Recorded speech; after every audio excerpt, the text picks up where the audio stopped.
paz seja convosco. Bora falar aqui da palavra do nosso Pai, que Papai do Céu preparou para nós essa tarde. Amém? Hoje está sendo um dia, assim como todos os dias, Deus tem acrescentado na nossa vida alegria. Graças a Deus, meu Pai. Todos os dias temos ficado alegres, porque o Senhor está reinando todos os dias sobre nós. E a Ele pertence o poder sobre os céus, a terra, sobre todas as coisas. O domínio está sobre o poder de Deus, né? A potestade, os tronos, tudo pertence a Ele. Então, bora ler a palavra do Papai para ver o que Ele quer falar comigo hoje, o que Ele quer falar com você. Amém? Está escrito aqui em Esdras 3, começando aqui no 3 também. Chegando o sétimo mês, e estando os filhos de Israel já nas cidades, ajuntou-se o povo como um só homem. Olha só, todas as pessoas foram como um só pensamento, um só propósito, um só desejo no coração deles. Né? Quando se diz um só homem, é como se todos tivessem o mesmo objetivo. Amém? Todos desejassem o mesmo propósito, a mesma coisa e lutassem pela mesma causa. E aí, como só homem, em Jerusalém levantou-se Jesua, filho de Josadaque, e seus irmãos os sacerdotes Zorobabel, filho de Selatiel, e os seus irmãos edificaram o altar do Deus de Israel. Olha, levantaram o altar. Eita, Jesus, olha só. Para oferecer sobre ele holocausto, como está escrito na lei de Moisés, o homem de Deus. Então, naquele tempo, se levantava altar, né, para sacrificar. E aí, tudo mostrava, desde Gênesis, que Jesus ia voltar e ele seria o maior sacrifício pelos nossos pecados, nossas vidas, né? Que naquele tempo, quando o povo pecava, vinham os sacerdotes, né, entravam na tenda para orar e fazer sacrifício pelo povo. E o povo vinha, contava seus pecados, e aí eles falavam, traz um passarinho, se fosse uma família bem pobrezinha, né? Em holocausto. Dependendo da pessoa ter o dinheiro, ou tiver gado, tiver alguma coisa, eles sacrificavam um gado, um carneiro, né? Dependendo das posses, era isso que eu ia dizer, de cada um.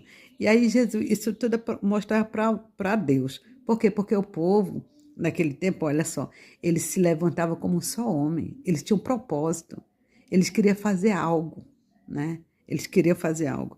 E aí, detalhe, e aqui, depois eles celebravam a festa, as festas dos altares, e firmavam o altar sobre as suas bases, mesmo tendo medo dos povos vizinhos, eles tinham medo dos povos vizinhos, olha só, aqui no 3 está falando, né? E ofereciam sobre eles ao Senhor holocausto pela manhã e pela tarde. E celebravam a festa dos tabernáculos, como está escrito, ofereciam holocausto cada dia, por ordem, conforme ao rito, cada coisa em seu dia. Um dia eles sacrificavam pelo pecado, outro dia por outra causa, e era assim, naquele tempo só era dessa maneira que eles agiam. E tá, detalhe, o que é que me chamou mais atenção nessa palavra? Quando eles se levantavam, né, eles oravam, eles desejavam um só propósito. Eles tinham no coração deles um desejo só. E qual era? Agradar a Deus. Eles não faziam assim, olha, eu vou fazer isso porque esse holocausto... Qual era o propósito do holocausto? Não era para Deus? Qual era o propósito deles se firmarem no só homem? Não era para Deus se juntarem, assim como se fosse um só? Não era para Deus? Então, naquele tempo, eles tinham um propósito, eles tinham um alvo, agradar o Senhor, fazer tudo para a glória dele. Eles faziam festas, jubilavam, adoravam, cantavam louvores, né? Num só homem, eles se juntavam como um só, não é isso? Então, hoje o que é que a gente vê na nossa vida? Às vezes estamos dispersos, estamos tão preocupados conosco, não é isso? Ah, não, eu estou preocupada porque eu vou passar ao médico, eu vou ter que resolver aquilo, aquele outro, e não temos tempo mais para adorar o Senhor, para cantar louvores para Ele. Estamos tão preocupados, tão presos em nós mesmos. E esse povo aqui não, todos tinham o mesmo problema, tinham um problema, como hoje, que eu digo assim nesse sentido, nunca mudou os problemas, sempre existem problemas. mas eles preferiam buscar o Senhor. E Deus vinha e se manifestava a eles, no meio deles. Olha só, Deus se aparecia como coluna de fogo, como nuvem de glória. Deus se revelava para ele, livrava ele dos medos dos homens maus, perversos. Deus dava o livramento. Se nós formos ler a palavra do Senhor, né? Ele é tão poderoso que ele enviava até pedra dos céus. Está escrito na Bíblia. Contra os inimigos, os adversários, contra o povo dele. Então, Deus não muda nunca, né? Mas às vezes nós estamos tão presos que a gente não consegue ver Deus. Estamos presos em nós mesmos. E às vezes Deus só quer que a gente tire um pouquinho das nossas visões de dentro de nós. Para de olhar para o teu problema. Olha para ali, para aquele lá. Sabe, ajuda ele. O que foi que Jó fez? O que foi? Deus falou para Jó, olha, eu vou receber das tuas mãos, né? Orações pelos teus amigos.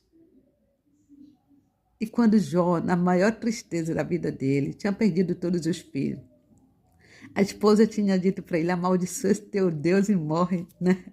Meu Deus, tipo assim, desiste de Deus para que tu possa morrer em paz. Olha só, a mulher dele, olha o conselho que ela deu.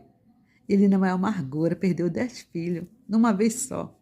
E não só isso, perdeu tudo que tinha, fazendo até a própria saúde. Ficou doente da cabeça aos pés, com uma ferida. E o que foi que ele fez? Deus disse, ora pelos teus amigos. Ele orou.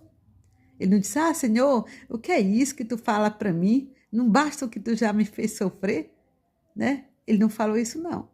Não basta, Senhor, está passando tudo isso com a minha família, meus filhos morreram, e estou passando essa situação com a minha mulher e tal. Não, ele não olhou, não. Sabe o que foi que ele fez? Obedeceu, Senhor. Ele orou pelos seus amigos que acusavam ele. Tá vendo? Teus filhos morreram, sabe por quê? Porque tu estás em pecado. Vai ver que teus filhos são todos pecadores. Acusavam a Jó da iniquidade, tantas coisas. Jó só olhava para eles assim e falava, nem ouso falar para o meu Senhor nada, né? Quem sou eu?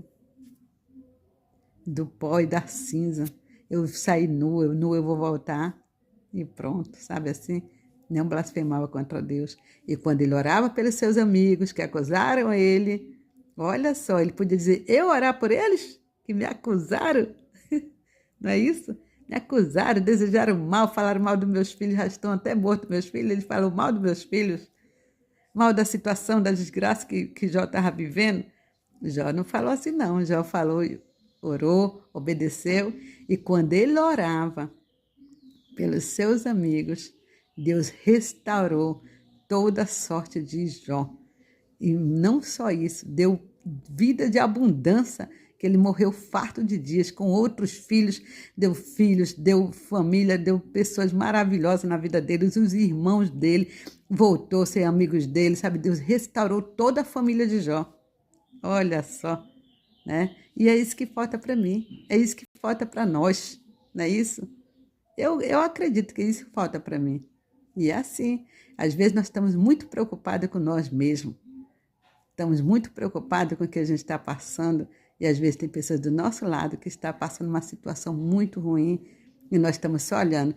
Será que fulano não vê que eu estou doente? Fulano não vê que eu estou assim? Fulano não vê que eu não tenho nada? Fulano não vê e tal. E sabe, a gente está só olhando para a gente, né? Misericórdia de nós, Senhor. Pois é, essa palavra para nós. Amém? Bora nos unir, bora para a casa do Senhor, bora nos unir no só propósito, bora nos unir como um só homem, como esse povo aqui de Esdra fez, levantou o altar, restaurou o altar do Senhor como no só propósito, adorar o Senhor, jubilar, Deus derramou a bênção, a vitória sobre eles, né? Olha só, quando ele fala aqui, já... Próximo aqui no versículo, no mesmo capítulo 3, versículo 3, de maneira que não discerniu o povo as vozes de júbilo, de alegria das vozes do choro do povo, porque o povo jubilava com olha só, tão grande júbilo que o som se ouvia de muito longe, muitos choravam de alegria, adorando a Deus, glorificando, outros eram de pulo de alegria, era assim, ninguém conseguia, ouviam todo mundo de longe, que júbilo é esse? Houve um júbilo sobre todos os povos. Olha só que alegria. É bom a gente se unir, sabe assim, orar, o fogo de Deus desce, Deus muda história, Deus muda sorte, Deus muda corações, pensamento. Muitas das vezes estamos doentes, sabe por quê? Por causa do nosso próprio propósito, coração. Às vezes nosso coração está cheio de mágoas. Como é que Deus vai operar no coração cheio de mágoa? Às vezes nós estamos com o coração cheio de nós mesmos, sabe assim? Cheio do meu eu. Como é que Deus vai operar no coração cheio de eu? Não é isso? Às vezes temos que parar de ser armado, ficar o tempo todo na retaguarda, armado, sabe assim? É isso. Então, bora ouvir o que Deus está falando, bora ler. Pegue a sua Bíblia na sua casa. Se você não tem, compre. Se não tem, pesquise na internet. Esdra 3. Olha só e veja o que está dizendo lá. Ele vai falar contigo. Amém? Você recebe esta palavra? Eu recebo esta palavra, em nome de Jesus. E eu quero ela para minha vida, para transformar minha vida, como transformou os servos do Senhor. Amém? Eu sou serva do Senhor. Você tem um dono. Eu tenho um dono, porque Ele te comprou, Ele nos comprou pelo sangue de Jesus. Nós temos um dono, não é isso? Nós temos um dono, só precisamos obedecer o que Ele diz para nós. O que falta para nós é obedecer o que Ele diz. Vai na casa dele, ouve o que Ele vai falar. Não importa quem está lá pregando, o importante é que a palavra de Deus é poderosa para fazer eficazmente uma grande obra na nossa vida. Amém? Você crê? Eu creio. E eu recebo. Fique com Deus, a paz seja convosco.